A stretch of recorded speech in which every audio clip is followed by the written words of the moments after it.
बांग्लादेश में एक बार फिर राजनीतिक अस्थिरता और हिंसा का माहौल गहराता हुआ नजर आ रहा है। मुख्य सलाहकार मोहम्मद यूनुस की अगुवाई वाली अंतरिम सरकार पर अब गंभीर खतरा मंडराने लगा है। जिस इनकलाब मंच से इस अंतरिम सरकार को स्थापित करने में अहम भूमिका निभाई थी, वही संगठन अब सरकार के खिलाफ आंदोलन शुरू करने की तैयारी करता हुआ दिखाई दे रहा है। हालांकि अभी तक इसे लेकर अंतिम फैसला नहीं लिया गया है, लेकिन हालात तेजी से सरकार के लिए चुनौतीपूर्ण होते जा रही हैं। दरअसल इनकलाब मंच के प्रवक्ता और प्रमुख युवा नेता उस्मान हादी की हत्या के बाद से संगठन में भारी आक्रोश है। हादी की मौत को लेकर लगातार सवाल उठाए जा रहे हैं और आरोप लगाया जा रहा है कि पुलिस और प्रशासन इस मामले में गंभीरता नहीं दिखा रही। मीडिया रिपोर्ट्स के मुताबिक इनकलाब मंच से रविवार को सरकार और पुलिस को 24 घंटे का अल्टीमेटम दिया गया था, जिसमें हत्यारों की गिरफ्तारी की मांग की गई थी।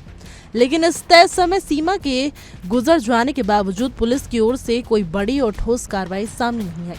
इनकलाब मंच के वरिष्ठ पदाधिकारी अब्दुल्ला अल जाबर ने इस पर नाराजगी जताते हुए कहा है कि आरोपी की गिरफ्तारी को लेकर न तो गृह सलाहकार और न ही संबंधित अधिकारियों की तरफ से कोई प्रत्यक्ष कदम उठाया गया है। उन्होंने आरोप लगाया है कि सरकार ने समय सीमा को ऐसे ही गुजर जाने दिया, जिसमें संगठन और समर्थकों में गुस्सा और बढ़ गया है।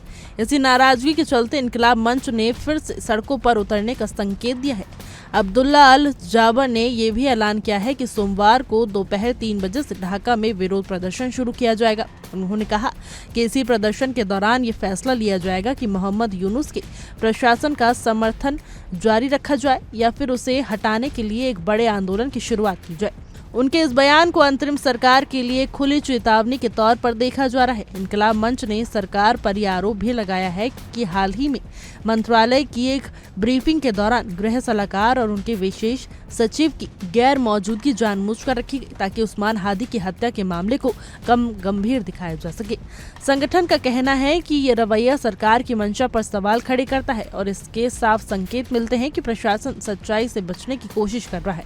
इसी बीच बांग्लादेश में हिंसा की ओर चौंकाने वाली घटना सामने आई है। देश के दक्षिण पश्चिमी शहर खुल्ला में सोमवार को अज्ञात बंदूकधारियों ने 2024 के छात्र नेतृत्व वाले हिंसक आंदोलन के एक और प्रमुख नेता मोहम्मद मुतालिब सिकंदर को गोली मार दी। हमलावरों ने उन्हें सीधे सिर में गोली मारी, जिससे उनकी हालत बेहद गंभीर बताई जा रही है। ये मामला उस्मान हादी की हत्या के कुछ ही दिनों बाद हुआ है, जिससे पूरे देश में डर और गुस्से का माहौल फैल गया है। हादी पर हुए हमले और उनकी मौत के बाद ढाका समेत कई बड़े शहरों में हिंसा भड़क उठी है।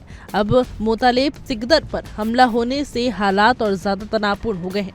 सड़कों पर गुस्सा है, छात्र संगठन उबल रहे और राजनीतिक संगठनों के बीच टकराव की आशंका बढ़ती जा रही है। कुल मिलाकर बांग्लादेश इस वक्त एक बेहद नाजुक दौर से गुजर रहा है। एक तरफ अंतरिम सरकार पर अपने ही समर्थक संगठन का भरोसा डगमगाता हुआ दिख रहा है, तो दूसरी तरफ लगातार हो रहे हमले देश की कानून व्यवस्था पर गंभीर सवाल खड़े कर रहे हैं। आने वाले दिनों में ये देखना बेहद अहम होगा कि मोहम्मद यूनुस की सरकार हालत को संभाल पाती है या फिर बांग्लादेश एक बार फिर बड़े राजनीतिक आंदोलन और हिंसा की ओर बढ़ता हुआ दिख रहा है।